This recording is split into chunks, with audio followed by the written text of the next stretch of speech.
I take you along with me for the ride, hopefully teaching you some tips and tricks along the way. So I have a real problem with buying shirts, like blouses, like ones with collars and buttons down the front. And the problem with this is that I don't actually wear blouses like ever. But for some reason I can't stop buying them. So I have a closet full of blouses that I don't wear. So I thought I might wear all my blouses more if I made them a little bit more interesting, and it has definitely worked. So without further ado, let's begin. So the first shirt that I'm going to try and upcycle is this boring black blouse. Now I found these cute buttons a couple of months ago, and I think that now is the perfect time to put them to use. I'm first going to sew 2 matching heart buttons onto the collar. So using some needle and thread, I bring my needle up through my collar right in the middle like this, and then I thread my button on.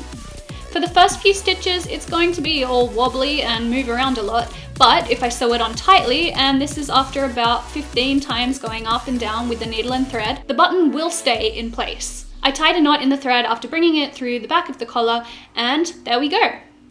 And I simply repeated this on the other side. The buttons on this blouse were also very ugly, so I chopped them all off and I replaced them one by one with these cute bow buttons. And I'm really pleased with the final result. This shirt is now way cuter than it was before. So this is another method for upcycling a standard old shirt. I laid my shirt down flat, right side up, making sure that the collar is totally flat like this. Then I grabbed a piece of lace and I measured it to the width of my collar. Then with some fabric glue, and just as a side note, you can't use craft glue or a hot glue gun here because it will make the collar fabric all stiff and it won't work. And if you don't have fabric glue, you could sew this on. I put a thin line of glue all along the back of the collar and then stuck the lace down onto it.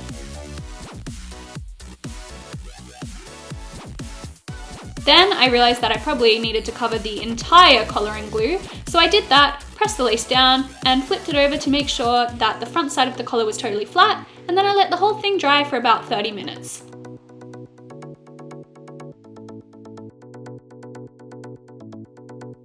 Now this shirt is actually something that I wanted to do for quite a while.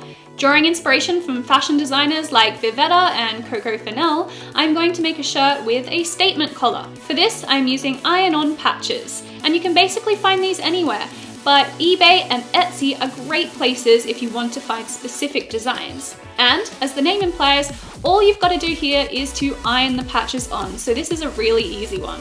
So to do that, you cover your shirt with the iron transfer on it with some cloth, like a sheet or a pillowcase, making sure not to move the patch, and with your iron on its highest cotton setting, you place pressure onto the patch and the shirt for about 30 seconds. Now try not to move the iron back and forth too much because you might move the patch. And the patch is now bonded onto the shirt.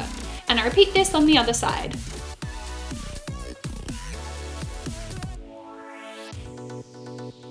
This last one was inspired by a shirt that I saw in Dangerfield, which I thought that I could probably recreate for a lot cheaper.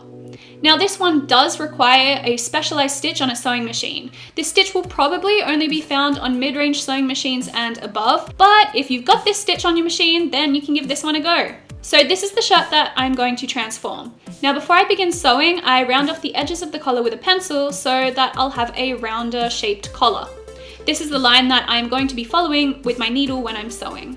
Then I set my machine to that stitch, and starting at the inside of the collar, I sew all the way around the edges of the collar except for the pointy bits of the collar where I follow the pencil line.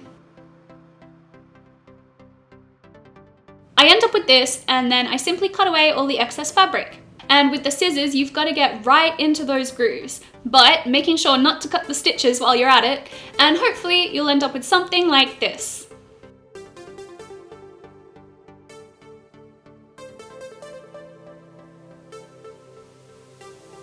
Of course, there's also embroidery, and I've already covered this a couple of times in previous videos, so I will link to them here. And if you're on a mobile device, you can find the links in the description box.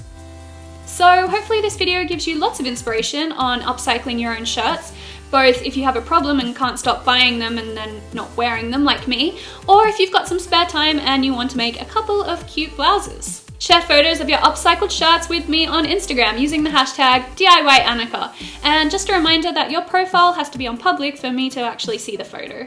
I hope you all enjoyed this video, and I'll see you all next time. Bye!